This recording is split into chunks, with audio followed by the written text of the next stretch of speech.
अकरम साहब, professor doctor Javed अकरम साहब, बहुत शुक्रिया।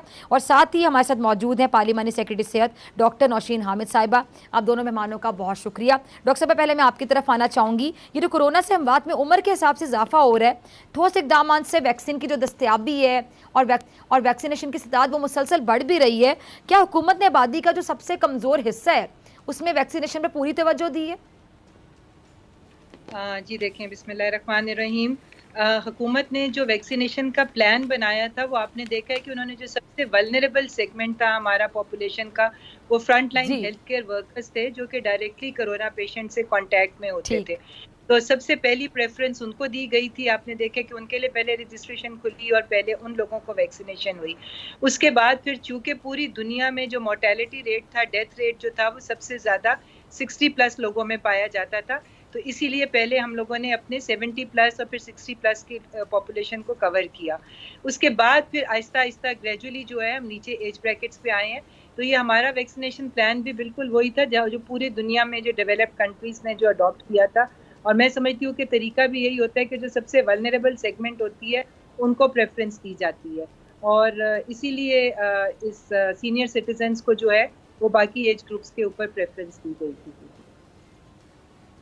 ठीक है जी, प्रोफेसर आपकी तरफ भी आना चाहूँगी। ये जो नए कोरोना वायरस की मुख्तलिफ इकसाम के बारे में सुनने आ रहा है, ज़रा उसके बारे में बताइएगा। कहा जा रहा है कि ये जो वेरिएंट है ये किसी तरह से मुख्तलिफ हैं और ये ज़्यादा ख़तरनाक भी है, बड़ी तेज़ी से फैल रहे, क्या ज़्यादा मोहल्ले कहेंगे?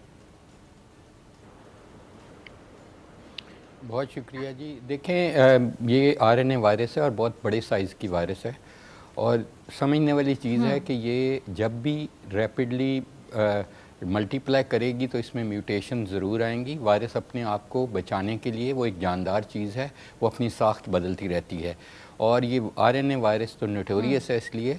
और इस वक्त दुनिया में तकरीबन 113 के करीब म्यूटेशन आ चुकी हैं और वेरिएशंस तकरीबन हज़ारों में आ चुकी हैं। लेकिन अल्लाह ना करे कि आएँ, लेकिन इसकी जो म्यूटेटिंग पोजीशन है जहाँ पे ये म्यूटेट जितना कर सकती है वो 39,000 है।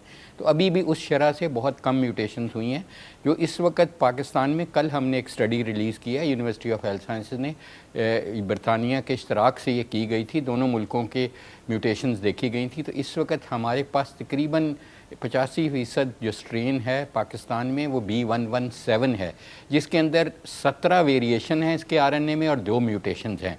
और ये ज़ाहिर है UK से आया है, और लेकिन UK में भी ये साउथ अफ्रीका से आया था। 1-2% हमारे पास साउथ अफ्रीकन स्ट्रेन है, 1% ब्राज़ीलियन है, और कोई 8% ऐसे हैं जिनको हम क्लासीफाई नहीं अभी कर सकते, उनको नाम नहीं दिया गया। इसलिए जो प्री डोमिनेंट स्ट्रेन है वो तो B117 ही है, जिसकी वजह से इस वायरस को इतनी अहलियत हासिल हो गई कि ये लगाव करने में तकरीबन 2 से 3 गुना इसने अपनी ताकत अख्तियार कर ली। और बच्चों को भी जिनके इमैच्योर रिसेप्टर होते हैं, जिनको ये लगती है H2 रिसेप्टर, उनको भी लगना शुरू हो गई, और इसका मोर्टेलिटी भी ज़्यादा हो गई। जो मोर्टेलिटी हम 1% के करीब कहते थे वो औसतन अब कुछ 7 से 12% के करीब चली गई, डिपेंडिंग अपॉन दी एज, और डिपेंडिंग अपॉन कि आपको और कौन सी बीमारी लाहक है, शुगर है या ब्लड प्रेशर है। तो फेफड़े को लगने का भी इसका चांस तकरीबन 1/3 यानी 33% में ये फेफड़ों को अफेक्ट करती है। पहले ये सिर्फ कोई 10% के करीब करती थी।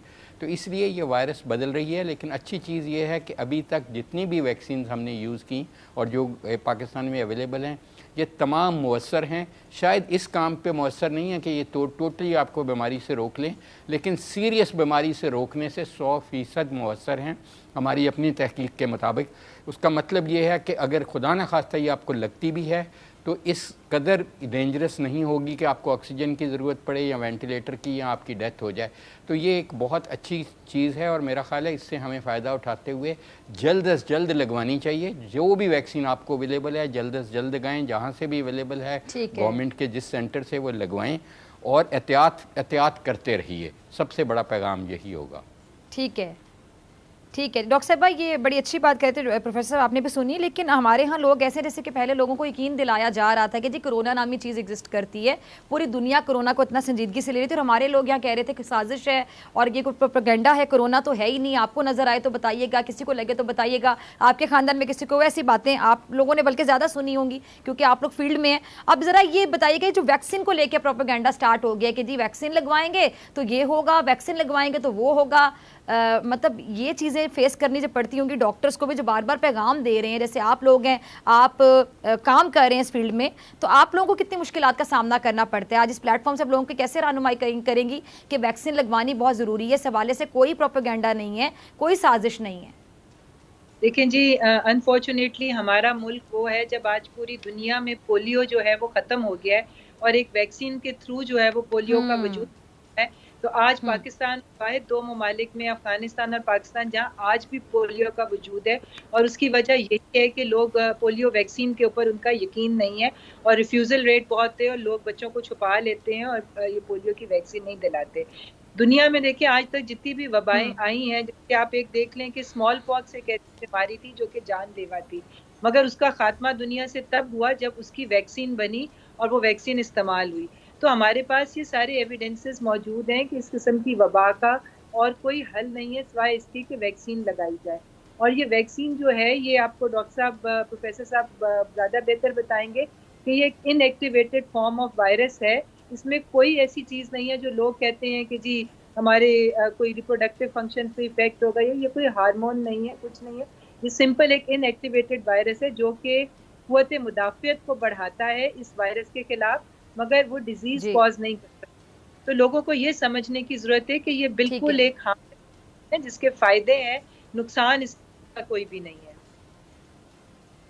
ठीक है। अच्छा डॉक्टर साहब, आपकी तरफ आना चाहूँगी। ये जो हमारे यहाँ किसी भी चीज़ को लेके अजीबोगरीब सी गुफ्तगू शुरू हो जाती है, रूमर्स फैलाई जाती हैं, साजिश कह दिया जाता है उस चीज़ को, क्या ये हमारे यहाँ तालीम की कमी की वजह से होता है या हमारे यहाँ जो पढ़े लिखे लोग हैं, जैसे आप जैसे लोग हैं जो इतने बड़े बड़े डॉक्टर्स हैं, हम क्या रहनुमाई नहीं कर पाते हैं? या मीडिया का भी किरदार आप क्या देखते हैं कि सेमिनार्स का इनेकाद किया जाए, मीडिया पर बार बार डिबेट्स हो, बार बार लोगों की रहनुमाई की जाए, मज़ीद काम किया जाए, ताकि चलें अब से अगर हम शुरू करें तो कुछ सालों में ये तमाम जो लोग हैं, जो सोच है, उसको तब्दील किया जा सके, सब मिलकर इसको चेंज कर सकें। आपको लगता है कि कहीं ना कहीं हम लोग जो पढ़े लिखे लोग एक तबका है, हम भी रहनुमाई करने में कामयाब नहीं रह सके, या हमारा भी कोई फ्लॉइड्स को फिक्स करना बहुत ज़रूरी है?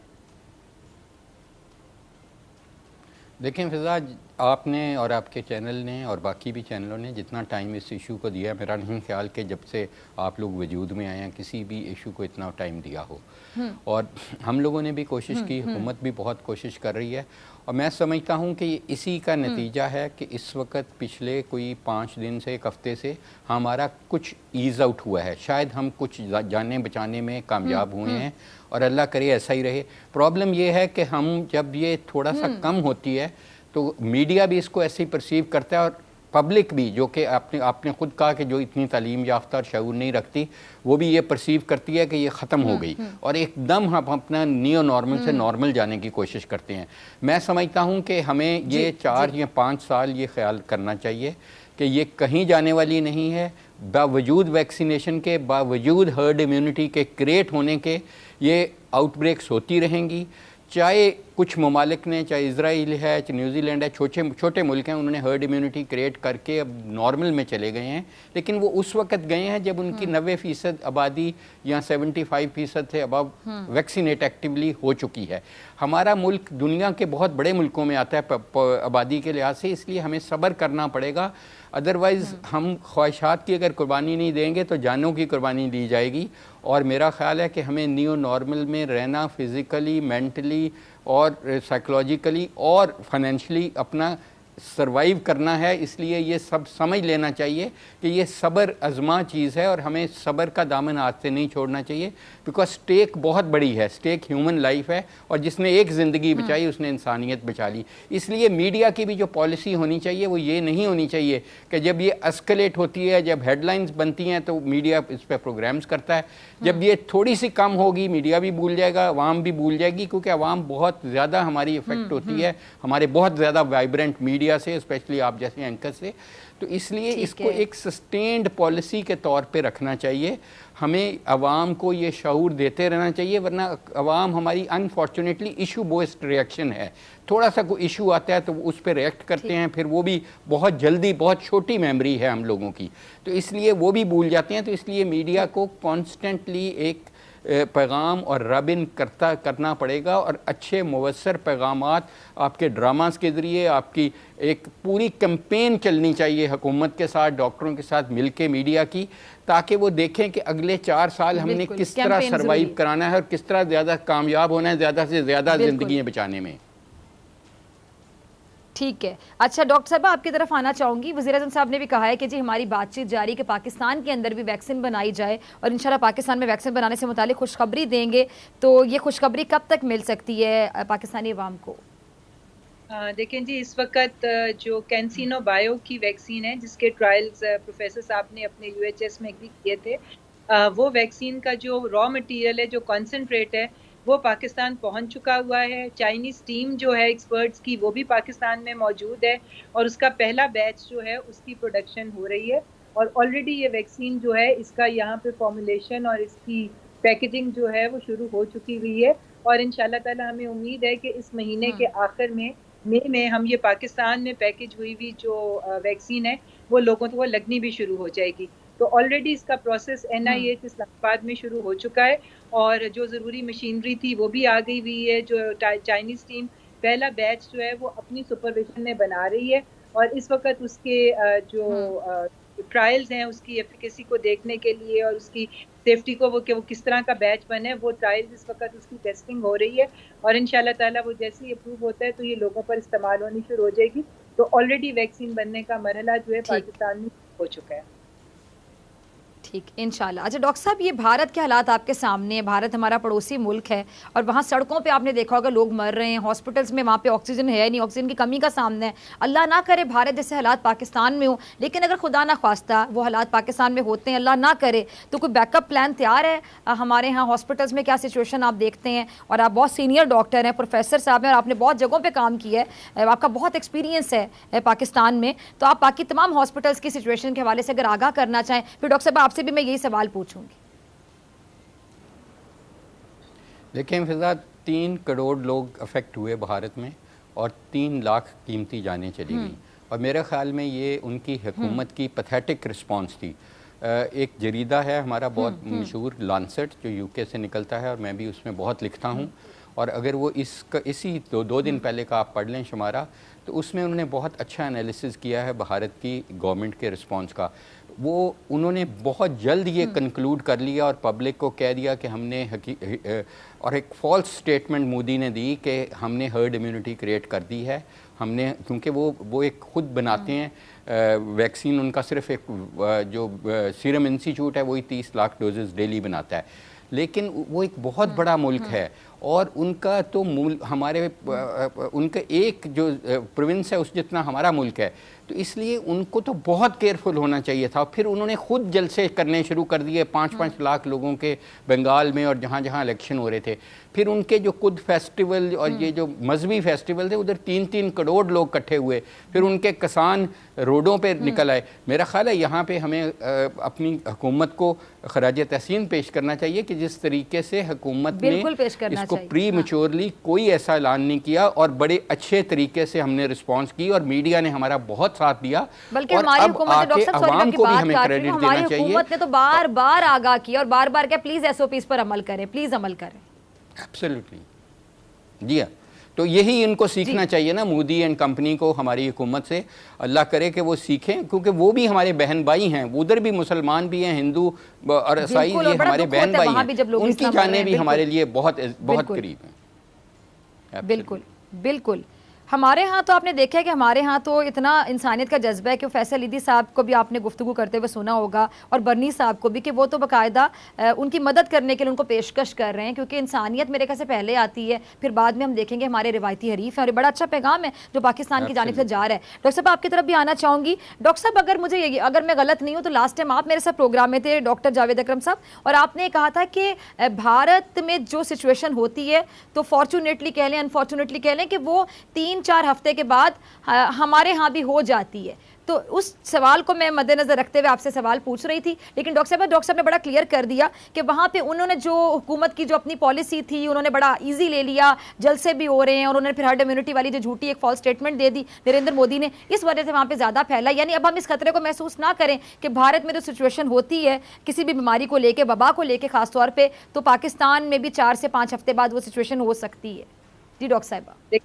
जी, पाकिस्तान में जिस दिन से NCOC बना है, जो हमारा national command and control centre है, समझती हूँ ये बना था, उस दिन से लेके आज तक शायद ही कोई दिन ऐसा होगा, चाहे छुट्टी का दिन हो या कुछ और कोई वाकया हो, कि NCOC का इजलास नहीं हुआ। सुबह 10 बजे डेली होता है और उसमें तमाम सीनियर लोग मौजूद, तमाम स्टेक होल्डर्स मौजूद होते हैं और सामने सारा डाटा पाकिस्तान का मौजूद होता है, हर शहर का, कि वहाँ पर किस शहर में कितने केसेस राइज कर रहे हैं, किस तरह से उसमें इजाफा हो रहा है, या कहाँ पर ऑक्सीजन का, कहाँ पे बेड्स का। मैं समझती हूँ कि इतनी डिटेल्ड ब्रीफिंग डेली बेसिस के ऊपर होती है और हुकूमत की इतनी क्लोज मॉनिटरिंग जो है वो सिचुएशन के ऊपर है कि आप इसी से देख लें कि हुकूमत इसको बिल्कुल लाइट नहीं ले रही है, और जहाँ पर हमें ज़रा सा भी कोई चीज़ नज़र आती है उसके ऊपर फौरी फैसले होते हैं, क्योंकि हम कोई लॉन्ग टर्म फैसले नहीं किए जाते। NCOC में इवॉल्विंग सिचुएशन को देख के डेली बेसिस के ऊपर डिसीजंस होते हैं। तो मैं समझती हूँ कि ये एक बहुत अच्छी पॉलिसी है और गवर्नमेंट बिल्कुल इसको लाइटली नहीं ले रही है और इतनी क्लोज मॉनिटरिंग कर रही है। इसीलिए जहाँ कहीं पर भी आप देखिए स्मार्ट लॉकडाउन की पॉलिसी है, जहाँ पे हमें एक खास नंबर से ज़्यादा तादाद के केसेस नज़र आते हैं, फौरी तौर पे वहाँ पे लॉकडाउन कर दिया जाता है। जिधर स्कूल्स में कोई इशू होता है, फौरी तौर पे उसके नई पॉलिसी आ जाती है।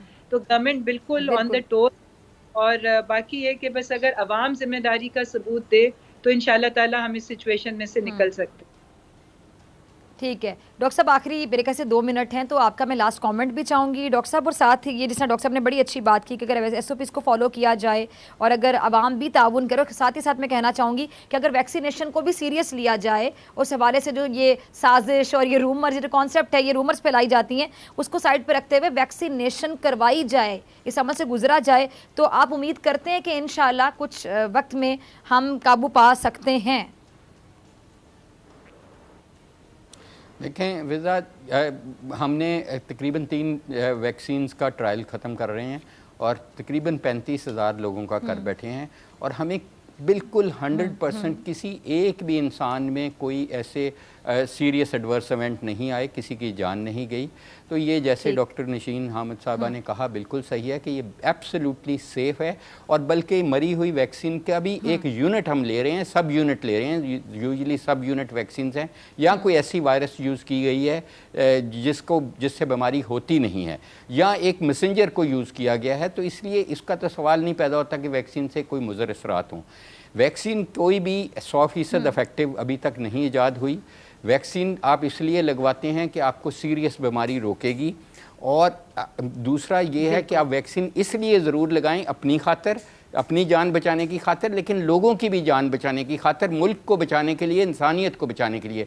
क्योंकि ये बीमारी ने जब आप हर्ड इम्यूनिटी क्रिएट करेंगे तो जो लोग नहीं लगवा सकते, हामला खवातीन हैं, छोटे बच्चे हैं, कैंसर के सर्वाइवर हैं, या ट्रांसप्लांट जिनको हुआ है, तो ये उनको भी फ़ायदा होगा कि तमाम ये बीमारी ख़त्म हो जाएगी। और वाकया ही जैसे हम 2019 से पहले ख्वाब वाली ज़िंदगी गुजारे थे, जो ख्वाब बन के रह गया, हम न्यू नॉर्मल से नॉर्मल में जा सकेंगे। आप ये सोचें कि ये अमल इतना रिस्पॉन्सिबल अमल है, और इससे आप कितनी जानें बचाएंगे अपने आप को वैक्सीन लगाने से।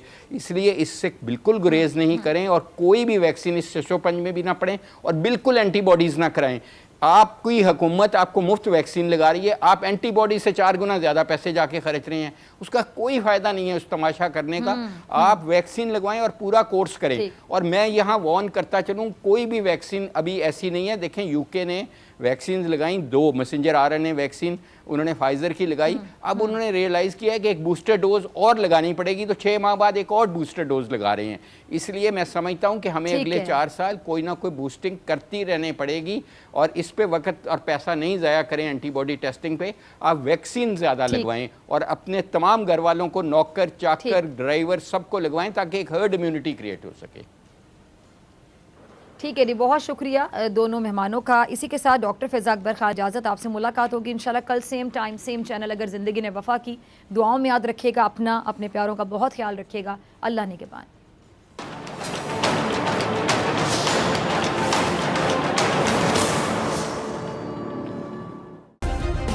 सब्सक्राइब करें और बेल दबाएं ताकि कोई खबर रह न जाए।